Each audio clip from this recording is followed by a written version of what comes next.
Hi everyone, I'm Rod Rodrigues. I'm an instrumental guitar player from Toronto, Canada.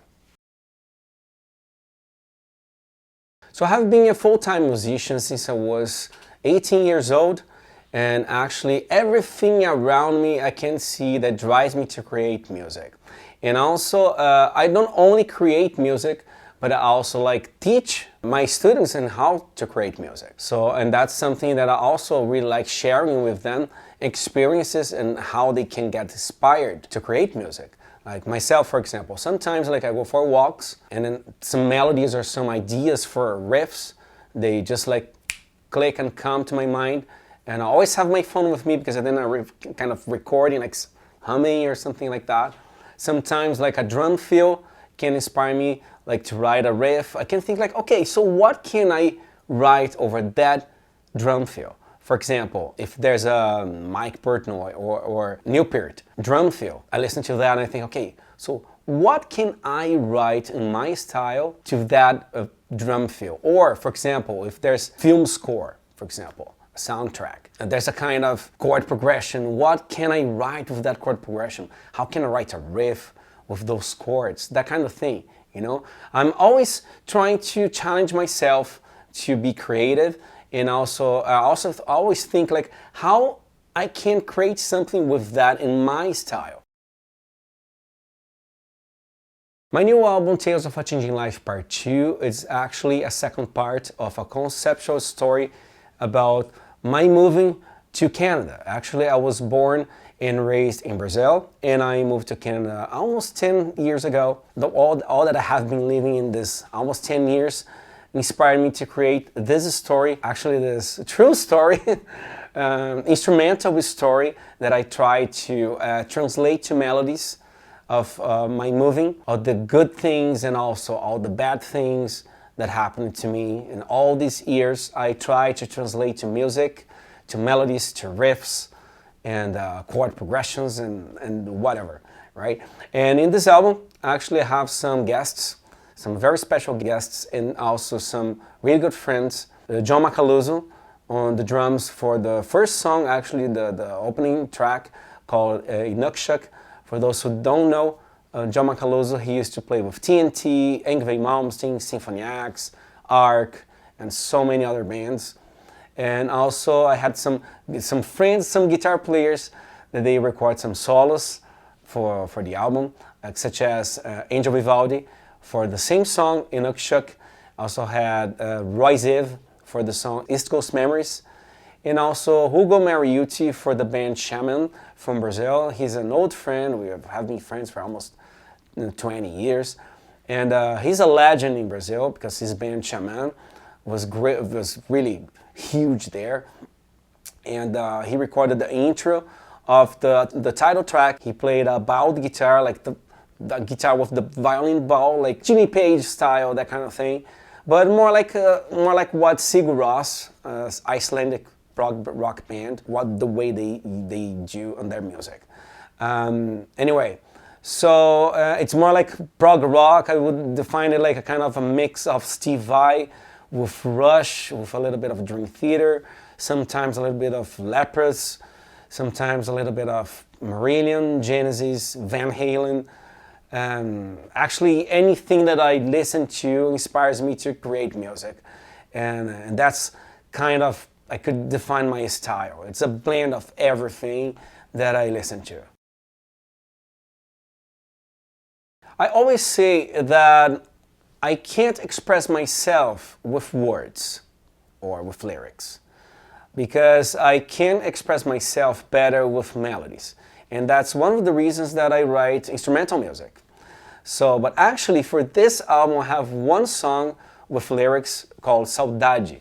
Saudade actually it's a word in Portuguese that means missing.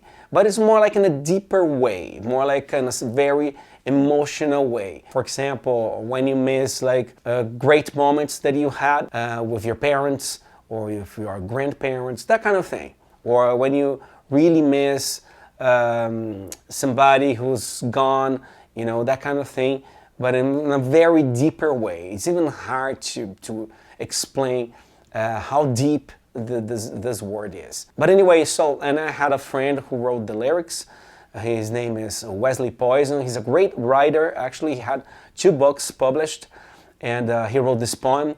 And it's an acoustic song that I recorded with a nylon guitar. And that's actually the only song that I have with lyrics in this album. But I have plans actually to write music with singers and with lyrics in the future, for sure.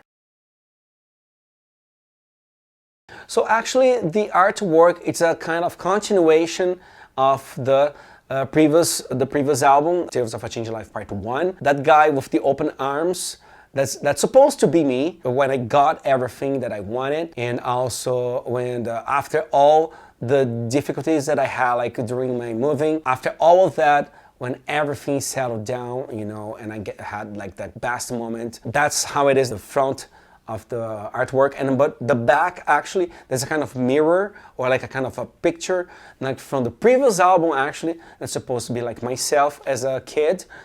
Seeing my future on the other side. So that's all like based on this concept that I had for this album. Oh, this is a really hard question actually. I'm actually going back in time because I have been listening to really old music. I'm very into old progressive rock. I have been listening to Genesis, Marillion, Pink Floyd, King Crimson, yes. Okay, I think I'm gonna say like some of my favorite albums. Yeah, my top favorite album of all time is Dream Theater's Images and Words. Now, that album is very important for me, but actually the album that caught me into progressive metal was Dream Theater's Awake in 1994. But later, when I heard Images and Words, I was like, wow, this is the thing.